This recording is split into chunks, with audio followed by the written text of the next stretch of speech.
ये कहानी दो किसान पक्षियों की है जिनका नाम कालू कौवा और टुनटुनी चिड़िया था।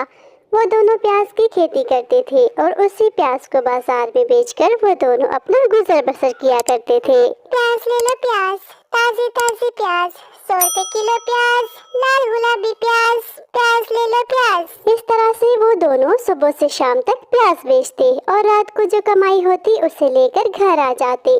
टुनटुनी चिड़िया बहुत मेहनती और ईमानदार थी, उसे जितना मिलता वो उसी में खुश हो जाती। परंतु कालू कौवा बहुत ही लालची पक्षी था, वो हमेशा ज्यादा से ज्यादा मुनाफा कमाने की सोचता था। इतने से पैसों में मुझे तो कुछ समझ नहीं आती, बस 2 वक्त की रोटी ही पूरी होती है। अगर किसी तरह ये टुनटुनी यहाँ से चली जाए तो मेरी आमदनी दुगनी हो जाएगी। जल्दी ही इस चिड़िया का कोई इलाज करना पड़ेगा। ऐसा सोचते हुए कालू कौवा एक दवाई लेकर आता है और उसे टुनटुनी चिड़िया के खेत में डाल देता है, जिसकी वजह से बेचारी टुनटुनी चिड़िया की सारी ही फसल कुछ ही दिनों में खराब हो जाती है। फिर अगले दिन टुनटुनी चिड़िया बाजार में प्याज बेचने नहीं जा पाती। उस दिन सिर्फ कालू कौवे ने ही बाजार में प्याज बेची थी। वाह, आज तो दुगना पैसा। मैंने टुनटुनी का क्या अच्छा इलाज किया है। फिर उसके बाद से जब भी टुनटुनी चिड़िया अपने खेत में प्याज की फसल उगाती तो कालू कौवा वो जहरीली दवाई उसके खेत में डाल देता, जिसकी वजह से उस बेचारी की सारी ही फसल खराब हो जाती। एक दिन टुनटुनी चिड़िया उदास मुंह लेकर कालू कौवे के पास चली जाती है। अरे टुनटुनी बहन, तुम बहुत उदास नजर आ रही हो और आजकल तुम्हारी प्याज की खेती भी काफी मुरझाई हुई नजर आती है। क्या तुम ठीक से अपने खेत की सेवा नहीं कर रही? क्या बताऊं कालू भैया, मैं तो जैसे पहले प्याज की खेती करती थी वैसे ही अब करती हूँ, पर न जाने क्यों कुछ दिनों से मेरी फसल बहुत खराब हो रही है।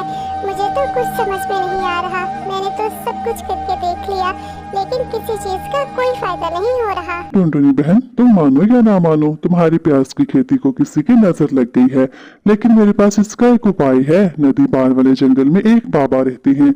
मैंने सुना है कि उनके पास कुछ अद्भुत शक्तियां हैं जिनसे वो तुम्हारा खेत बिल्कुल ठीक कर सकते हैं।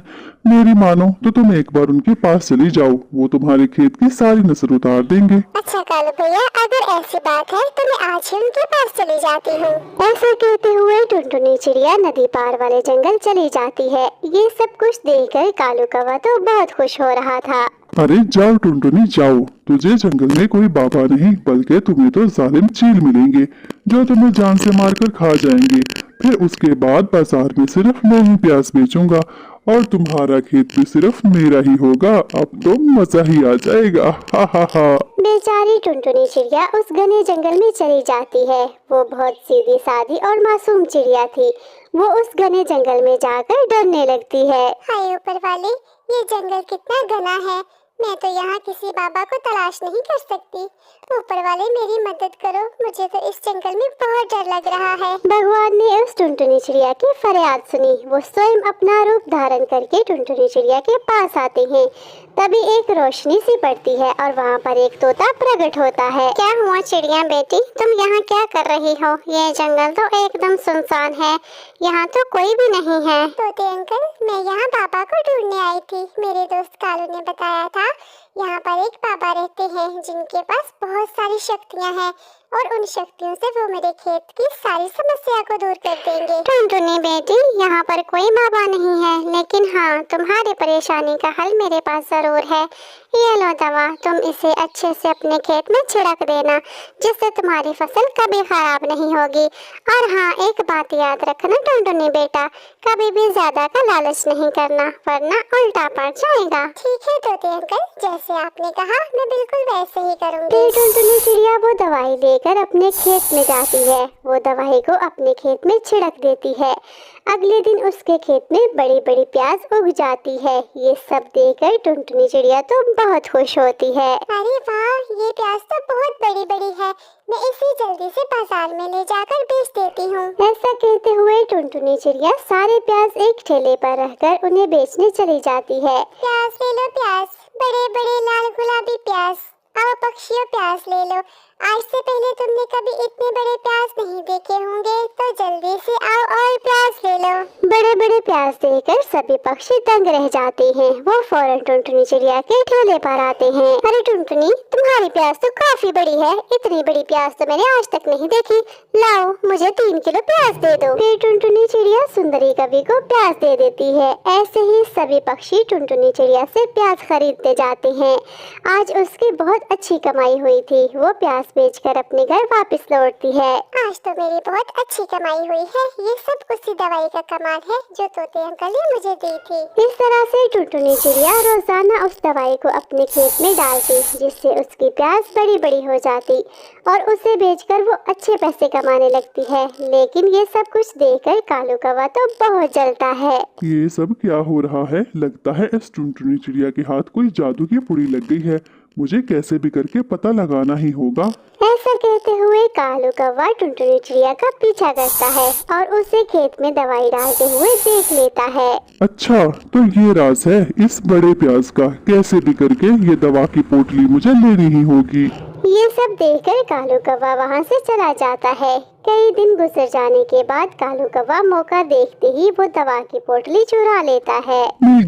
मिल गई मुझे दवा। अब मैं इसे अपने खेत पे छिड़कूंगा।